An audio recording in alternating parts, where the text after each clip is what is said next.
Hello guys, reka mbanze mbasuhuze abantu mudukurikirana aha ngaha kuri iyi channel yacu ya Bavandimwe TV. Uyu munsi rero ndagira ngo twigire kuri Bibiliya y'Urugande kugira ngo tubashe kumenya uburyo basoma ururimi rw'Ikigande. Ni ubuhe buryo basoma ururimi rw'Ikigande? Kuko abantu bagumye bambaza ngo kubera iki ntabandikira, kubera iki ntabereka uburyo amagambo yanditse.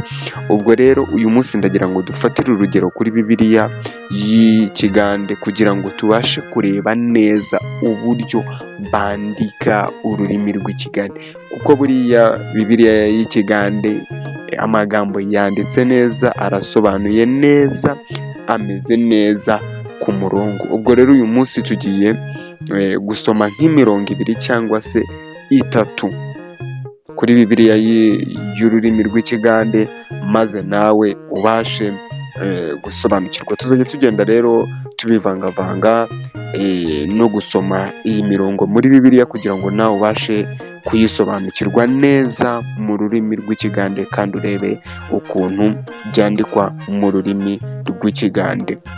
Ujye kubana nanjye Deo MC ahangaha kuri iyi channel yacu y'Abavandimwe TV. Ikintu tugusaba ni ugukora subscribe maze ukaba wiyandikishije ahangaha kuri iyi channel, ibintu bikagenda neza, amasomo yacu akazajya kugeraho. Nimba utubonye bwa mbere twigisha ururimi rw'Ikigande ahangaha kuri iyi channel y'Abavandimwe TV, reka tugende rero dutangire no gusoma mu rurimi rw'Ikigande, urebe uburyo basoma amagambo mu rurimi rw'Ikigande. Ubundi Bibiliya tuzi ko itangirira mu itangiriro. Mu itangiriro rero cyangwa se ikintu cyose bita itangiriro, iyo kitabaye okutandika bacyita olubereberye. Olubereberye, itangiriro. Itangiriro baryita olubereberye. Olubereberye. Umva uburyo basoma aya magambo ubwo turi mu itangiriro. Olubereberye Katonda yatonda eggulu n'ensi. Olubereberye Katonda yatonda eggulu n'ensi.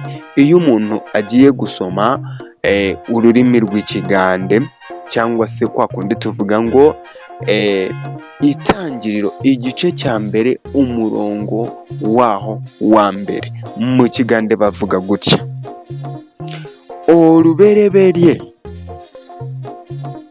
essula esooka olunyiriri olusooka. Essula esooka olunyiriri olusooka. Olunyiriri olusooka, itangiriro igice cya mbere. Olubereberye essula esooka olunyiriri olusooka.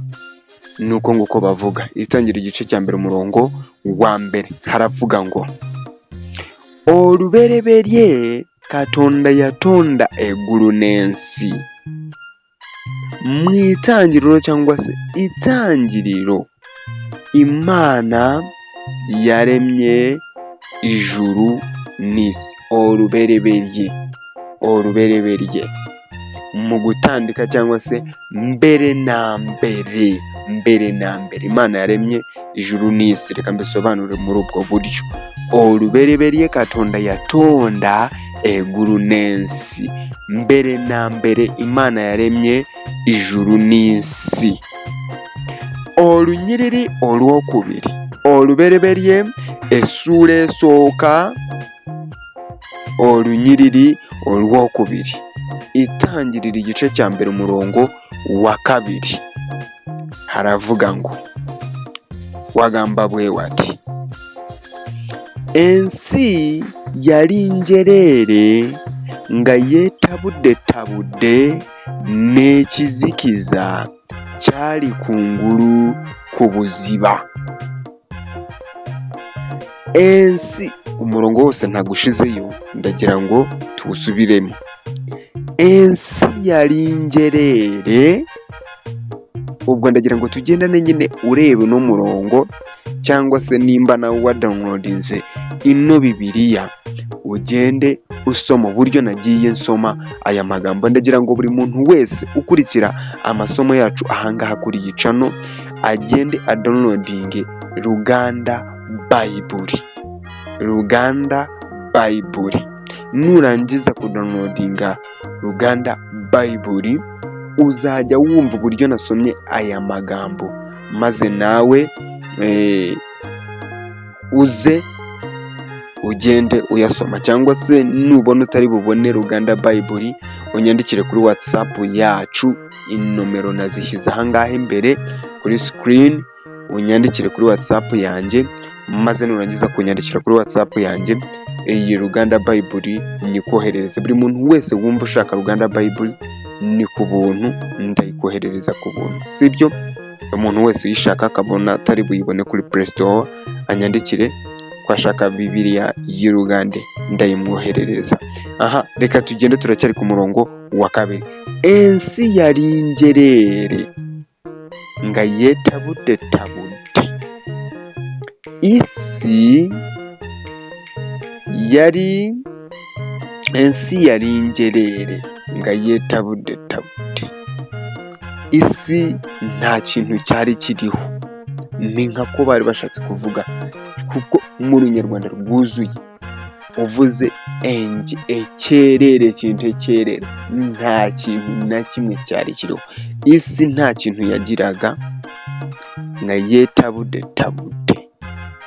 ivangavanze n'ikizikiza cyari ku nguru ku buziba, n'umwijima wari hejuru yaho ku buziba, hejuru y'amazi, n'umwijima wari hejuru y'amazi.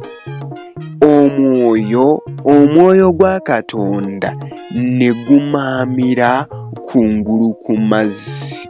Omwoyo gwa Katonda, umwuka w'Imana wagendagendaga hejuru y'amazi. Urabyumvishe? Iyi y'Ikinyarwanda uzi ukuntu ivugwa, gusa ikintu nyamukuru dushaka ahangaha ni ukugira ngo umenye gusoma aya magambo. Ensi yari ingerere nga yetabude n'ekizikiza, nga yetabude n'ekizikiza cyari ku nguru ku buziba. Omwoyo gwa Katonda negumamira ku nguru ku mazzi. Ikintu nyamukuru dushaka no kugira ngo umenye gusoma aya magambo. Reka tube turekeye ahangaha rero, tuzakomeza dusoma iyi mirongo yose ku buryo tuzayimarayo, kugira ngo ubashe gusobanukirwa uburyo basoma aya magambo, uburyo basoma bino bihekane, uburyo babitwaza, uburyo batwazamo aya magambo. Ikintu nyamukuru dushaka ni ukumenya gusoma aya magambo. Ikintu nyamukuru ntago ari icyo asobanuye, ahubwo ni ukubasha gusoma aya magambo. Nubwo twabisobanura mu ngeri yacu, ariko wamenye gusoma aya magambo, ikintu cya mbere wamenye gusoma aya magambo, ibindi byose waba wabifashe, kuko Bibiliya y'Ikinyarwanda urayizi kandi urayisanganywe, uzi n'ibyivuga.